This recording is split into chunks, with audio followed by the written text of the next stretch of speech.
Здравствуйте!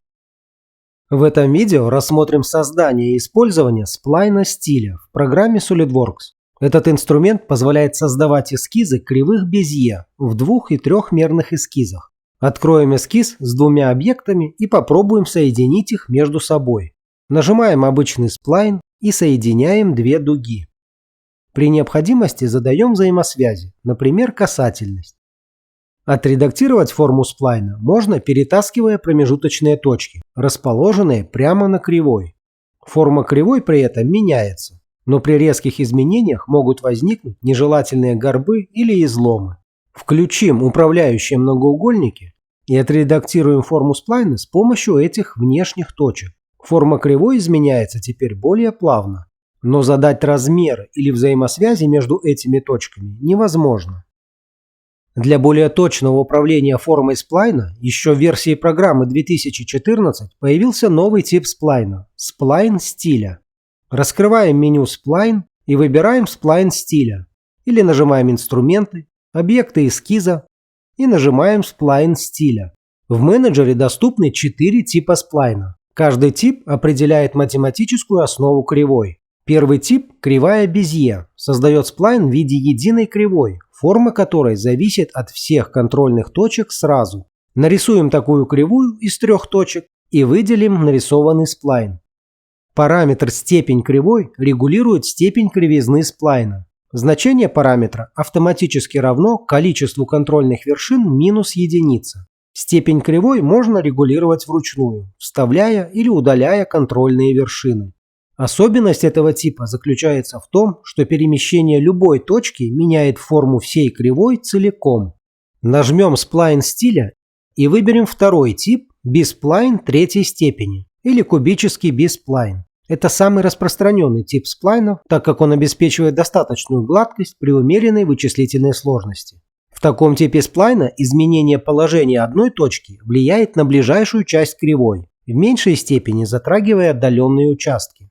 Степень кривой, в отличие от типа Безье, здесь фиксирована и не зависит напрямую от общего числа вершин. Их просто должно быть не меньше, чем степень плюс 1. Добавим на сплайн для примера 2 дополнительные контрольные вершины. Теперь в сплайне 6 вершин, но степень сплайна не изменилась. Также вершины можно удалить, нажав клавишу Delete.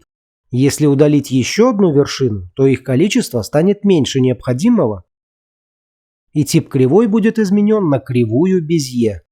Оставшиеся два типа – это B-сплайны 5 и 7 степени, которые обеспечивают более высокие порядки плавности кривой и используются в промышленном дизайне для создания сложнейших поверхностей. В общем случае для простых и максимально плавных форм обычно выбирают тип Безье, а для более сложных и протяженных поверхностей – B-сплайны нужной степени.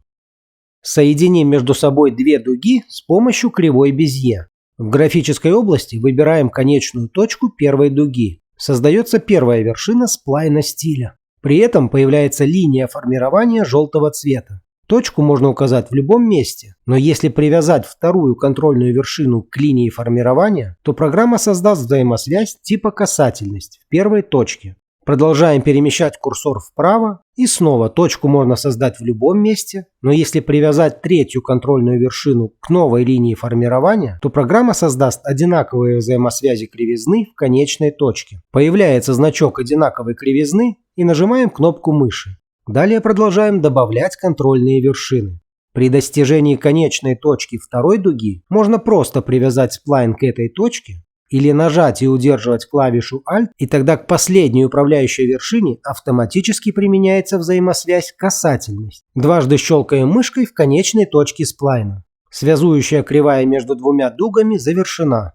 В отличие от обычного сплайна, между вершинами можно задать взаимосвязи, например, симметричности, и создать нужные размеры. Размеры и взаимосвязи можно создавать и между линиями, соединяющими вершины, что позволяет полностью определить сплайн и точно управлять формой кривой. Вернем сплайну свободу. Чтобы добавить контрольную вершину в сплайн, нажимаем правой кнопкой мыши в любой точке сплайна или штриховых линий и выбираем «Вставить контрольную вершину». Указатель мыши изменяется. Добавить вершину в любом месте или на самом сплайне нельзя, поэтому наводим указатель мыши на нужный сегмент линии и нажимаем кнопку мыши, чтобы вставить точку.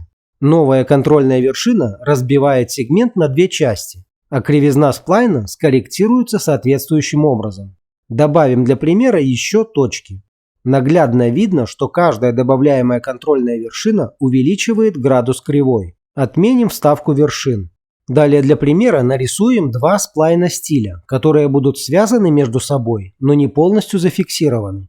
После этого выберем и переместим контрольную вершину первого сплайна. При этом изменяется и форма второго сплайна. Но если выбрать первый сплайн и в менеджере включить параметр «Локальное редактирование», то теперь возможно изменять форму первого сплайна, не оказывая влияния на форму второго сплайна. А изменение положения вершины второго сплайна продолжает влиять на первый сплайн. Добавим взаимосвязь к вершине и нажмем на нее. В открывшемся менеджере в поле взаимосвязи отображаются все взаимосвязи вершины, которые были созданы автоматически или добавлены вручную. Информация отображает состояние выбранной вершины. В данный момент вершина недоопределена. В разделе «Добавить взаимосвязи» можно добавить взаимосвязи. Нажмем «Зафиксированный», и эта взаимосвязь добавится в общий список, а информация о вершине изменится на «Полностью определен». Если вершина не ограничена взаимосвязями, то можно изменить положение вершины не путем перетаскивания точки, а с помощью указания точных значений координат x и y. В случае трехмерного сплайна будет доступна для изменения и координата z. Далее выберем не вершину, а сам сплайн. В разделе «Параметры» включено уже рассмотренное локальное редактирование.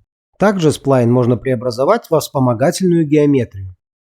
Параметр «Отобразить кривизну» включает отображение кривизны сплайна. Можно отрегулировать масштаб линий кривизны и их плотность, что позволяет визуально оценить, насколько гладко меняется форма сплайна. Также можно задать точные значения координат каждой вершины. Меняем номер вершины и задаем нужные значения координат этой вершины.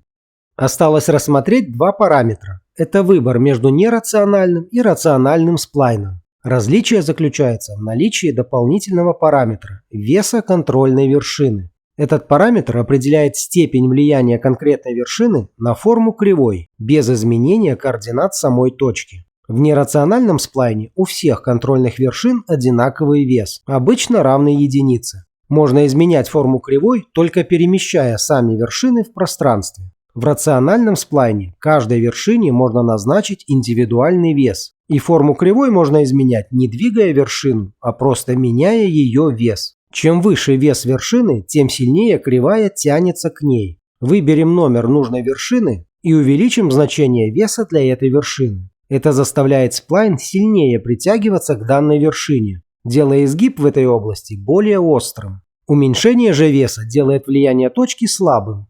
Сплайн выпрямляется и проходит дальше от вершины.